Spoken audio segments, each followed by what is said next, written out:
Welcome back to Reading Bear. Today, we will take a look at some new revenge stories.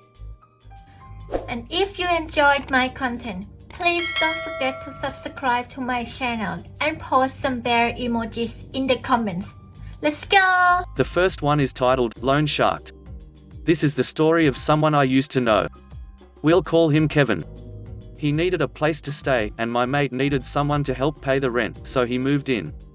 Apart from a few minor dietary habits, such as walking around the house drinking chocolate milk from a 2-liter bottle and not putting it back in the fridge as the sour smell slowly grows, it seemed to be fine. In the meantime, he wasn't getting what he considered an adequate wage from taxi driving, which is fair, so he got a job at a bakery.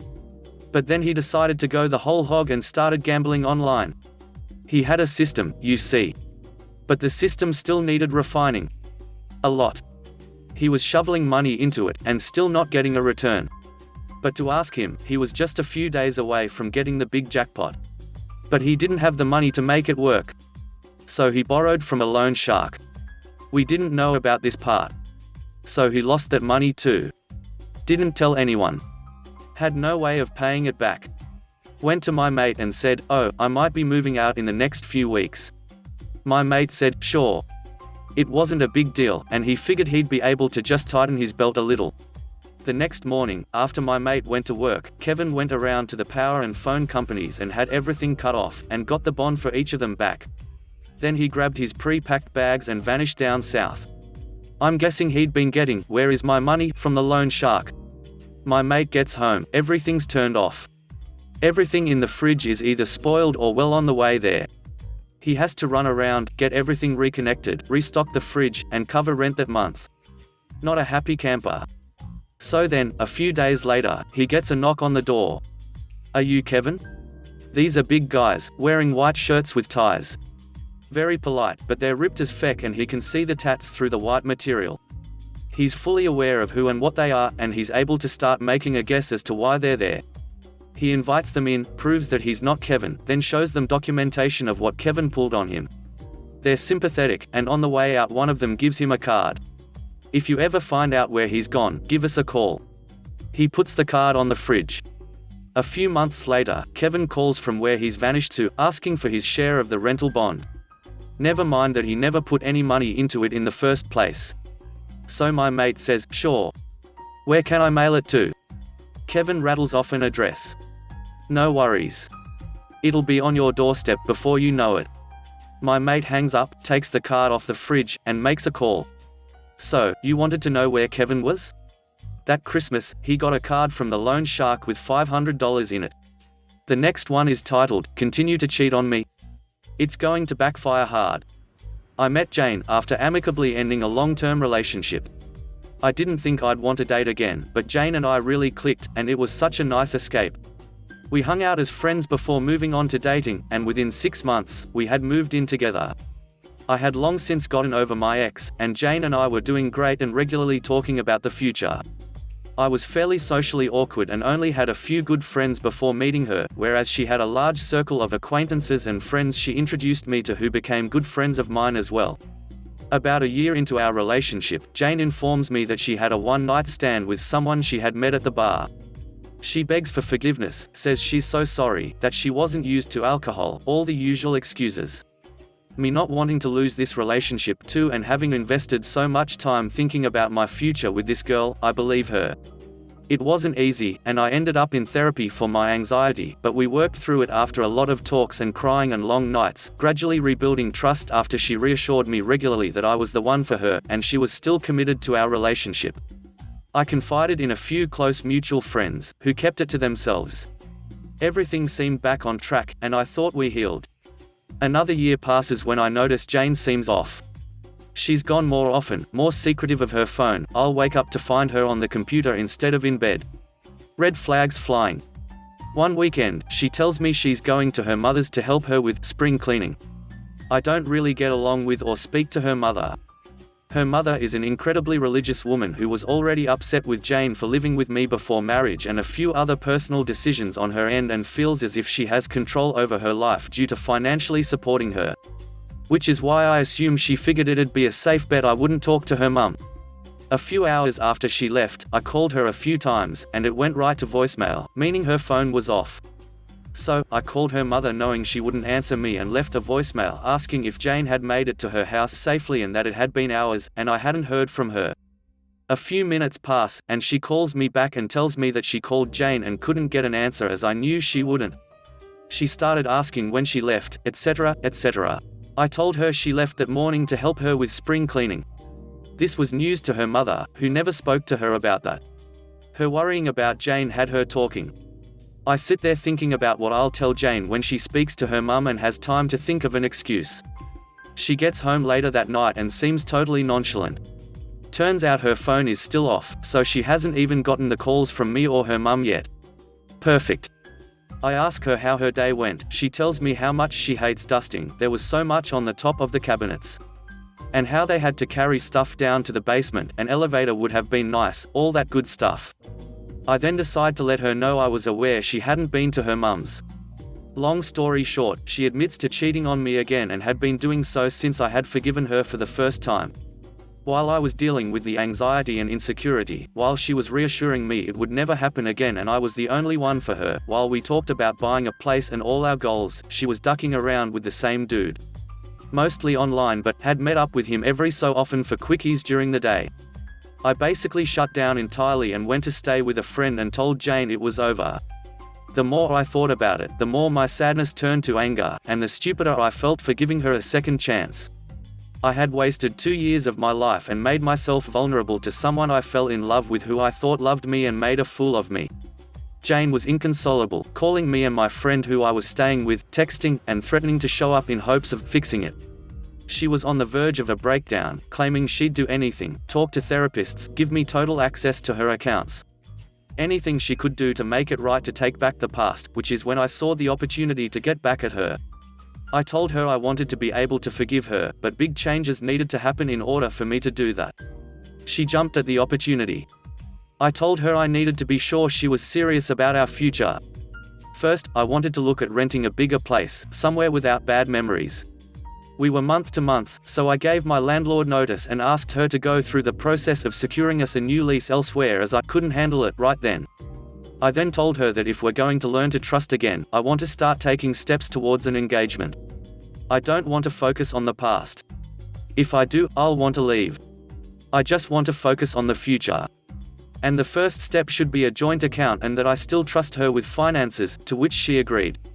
I deposited a few hundred into the account, told her I had spent the rest of my savings on paying 2 months advance rent to my buddy I was staying with. And he'd give it back to me in installments since I'd be moving out sooner than planned. Now that this was set up, I figured I wanted to ruin her social life, but I knew it would take some more plotting to do that. So, I told her to come back to our apartment. And we stayed there waiting out the end of the month. We cried together, she was overwhelmingly affectionate, let me watch her delete her social media pages, made me breakfast most days. She was just so sorry. I wanted to scream at her so badly, but instead, I'd ask for comfort and reassurance and play the wounded animal. We had plenty of makeup *X2, which is the only thing I feel slightly guilty about. She was sure to be extra adventurous for my sake, so when I asked if I could take some photos, she was all for it. During this time, I had been distant from our mutual friends, turning down invites and saying things like, Jane wouldn't want me to go, nor asking a few one for advice for how do they handle it when their partner gets mad. Does your partner ever break stuff or slap you? No, Jane would never do that. I was just wondering. Then, shortly before we planned to move into the new place, I had cold feet. I told her I didn't think I could do it and that I just didn't trust her. She was frantic, pleading with me not to leave again, and begging for something she could do to fix it. So, I told her I believed our social circle put her up to it. She swore up and down that no one had any idea. But I asked how could I believe her? She lied to me twice before, I don't trust her around them and that a fresh start means new people in our lives too. And that I'd never feel comfortable again as these people that I don't know if I can trust were still around. I wore her down until she agreed to ghost them all. But that wasn't enough for me. I told her that I needed the bridge to be burnt because I don't trust them. So, I had her rejoin and send a message to the group chat complaining about fake friends, backstabbers, and how she was better without them, then block them all. She cried for a long time over that, but if it was what I needed to stay, she'd get over it. I had a bunch of messages from mutual friends asking, what the hell, to which I told them it was complicated, and I'd talk soon. A few more days pass, and it's time to move into the new place. We spend the day moving some things in, and Jane is practically giddy talking about our future plans. I tell her to pick up anything she needs from her mum's, and I'm going to get some stuff from my parents' place. And we'll meet back at the apartment that night. As soon as she leaves, I call my friend, and we pack up everything I had brought over and take it back to his place. Then I message my friends, telling them Jane had been abusive the last few months, which is why I didn't go out, and that the reason she had blocked them is because she thought I told them and that they were telling me to leave her. I then went to the bank and drained our joint account, which had about $400 from me and about $3,700 and some change from her. Then I sent an email to Jane's mother claiming to be an angry ex who had access to my phone, including all those naughty photos I took with Jane. Just thought you should know what your WH*re daughter and that piece of crap get up to. And lastly, I had my friend hit me in the eye twice, swelling it up, then blocked Jane and asked 2 of our mutual friends to meet up with me. And just like that, it was over. I told them how Jane had become mentally and physically abusive over the past few months after I caught her cheating. I showed them the screenshots of her chats with this guy. I told them I had kept quiet to keep the peace. How she lashed out at all of them when she thought they had been helping me behind her back. How it was so out of character, how she threw a remote at me and swelled my eye when we were moving, and that's when I knew I needed to leave and why I needed to take the money to get to safety. Jane showed up to my friend's house looking for me while he told her I had moved and would call the cops if she showed up again while I hid upstairs. I heard how she frantically tried to find me to figure out what was happening and reached out to our mutual friends to make amends and tell them it was all my idea. Only to discover the ones I had been talking to and subtly alluding to being abused for weeks, as well as the ones who remembered me coming to them after the first time she cheated, and the ones who had seen my eye, had passed along the information to her entire social circle. And she was met with threats, insults and being ghosted by everyone she knew. How she told the last mutual friend she spoke to before he ghosted her that her mother had said she'd pray for her and cut her off financially for living an unhealthy lifestyle until she can smarten up after seeing the photos, which she can't prove I've ever sent, as her mother certainly wouldn't have kept them, and that she's severely depressed. She's trapped in a 6-month lease with zero money, no friends to rely on, and no one to help her stay afloat aside from maybe her former fling should she run to him. I'll be using her money to cover rent on a new apartment for myself and bought my friend a nice gift for being my accomplice in this. I plan to stay in therapy, both to get over this and to work through my feelings and how low I stoop to get revenge, as I don't want to carry this negativity with me in the future. After that, I plan to relearn how to be single and enjoy life on my own, with the friends I inherited to keep me company. The next one is titled, Teacher Calls Student Ridiculous Racial Slurs. Revenge time? I think so.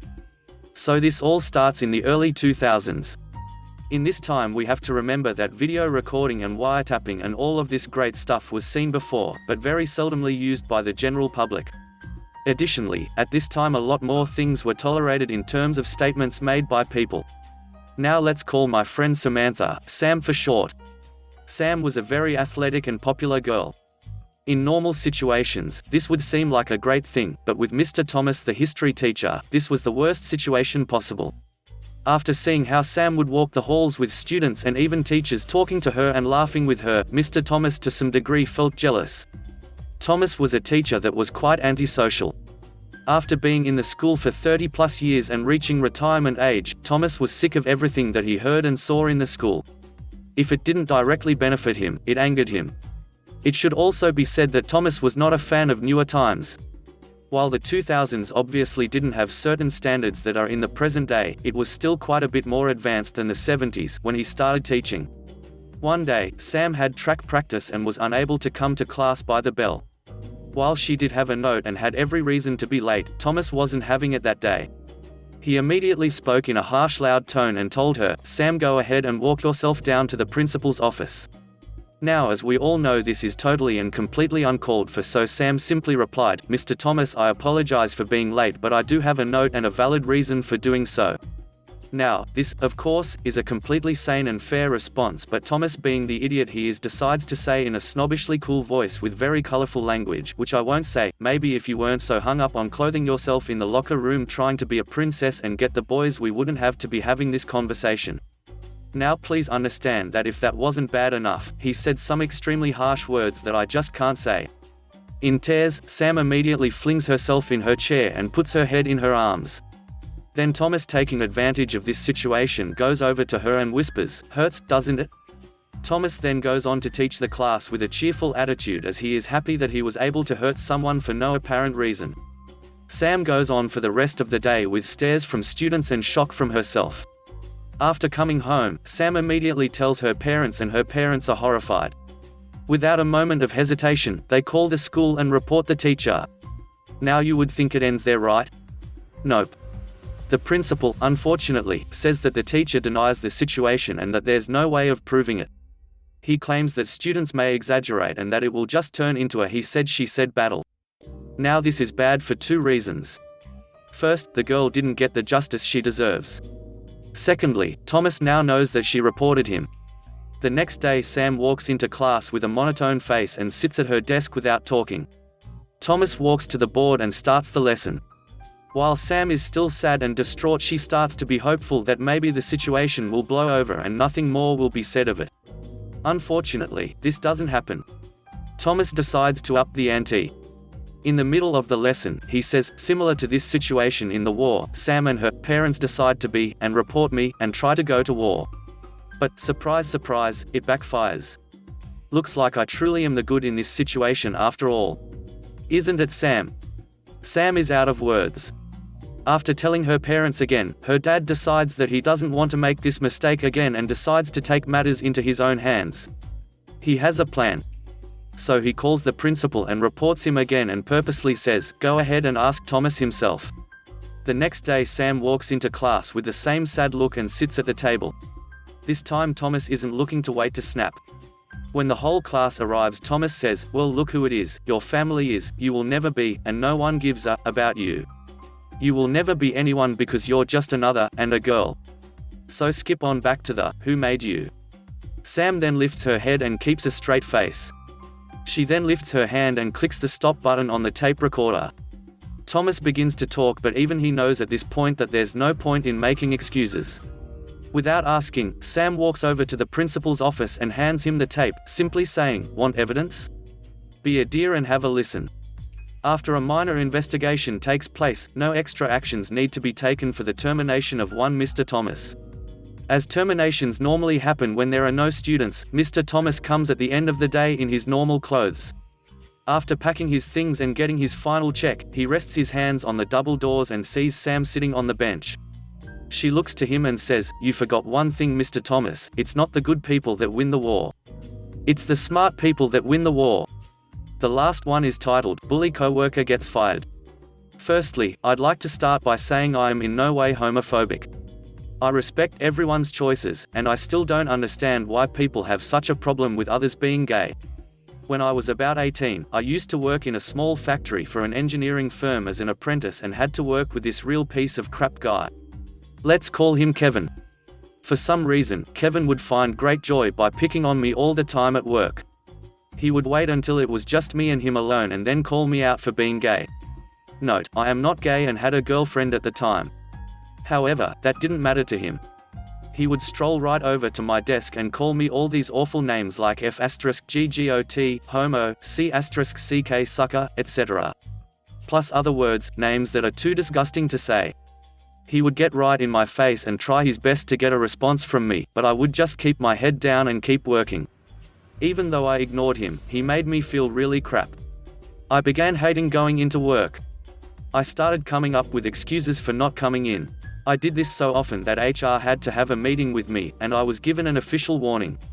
I was a shy, small guy and didn't have the confidence to say anything. This was ongoing for months, and one day, he went too far. I was working on a design for a product from my work laptop and left the factory for lunch. When I got back, he had deleted all my work files and replaced them with screenshots of gay P***RN. The second I sat back down on my desk and noticed, Kevin ran up behind me and called everyone over to show him what I was supposedly looking at on my laptop. He pulled my arms back behind my chair, holding me in place, and everyone came over and started laughing at me. My boss even came over. My idiot boss believed Kevin, and I was given a warning letter about my work behavior and another official warning. I had enough and plotted my revenge. The idea I came up with was to send Kevin a package and have him open in front of everyone. You see, Kevin collected rare DVDs and would have them shipped to the company's address. He would then gather everyone around his desk to show him what he had bought, no matter what the package. So, I told my mother my plan. She knew what Kevin had done to me at this point, and she was in. I went online and ordered some extremely embarrassing stuff. I had them sent to my mother. She lived on the other side of the country, and she would send them to my workplace in Kevin's name. I did this so the package would be stamped in a different city, making it look like it was ordered somewhere else. Anyway, the day came when the package arrived.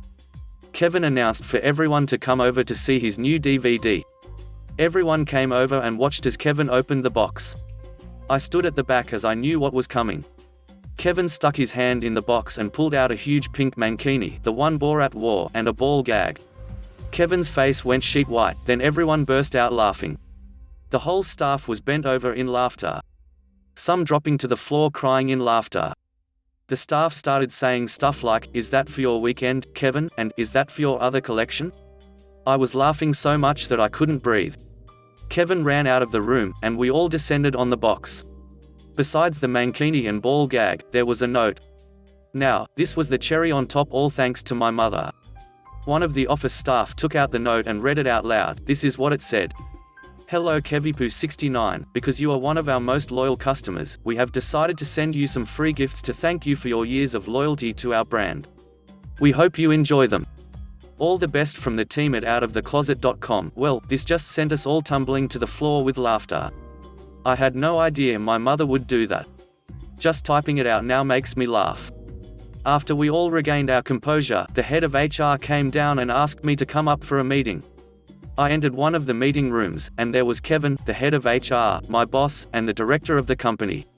For the next hour, Kevin tried to convince them that I had sent him the package. I protested, saying the package was stamped on the other side of the country, so how could I have sent it? The head of HR asked Kevin why he thought I sent the package. He said, "Because I always call him a," then he stopped his sentence. I turned to him and said, "Yeah, tell them what you always call me. Tell them the names you like to call me every day. Tell them how you single me out and bully me. Tell them about the hell you have put me through."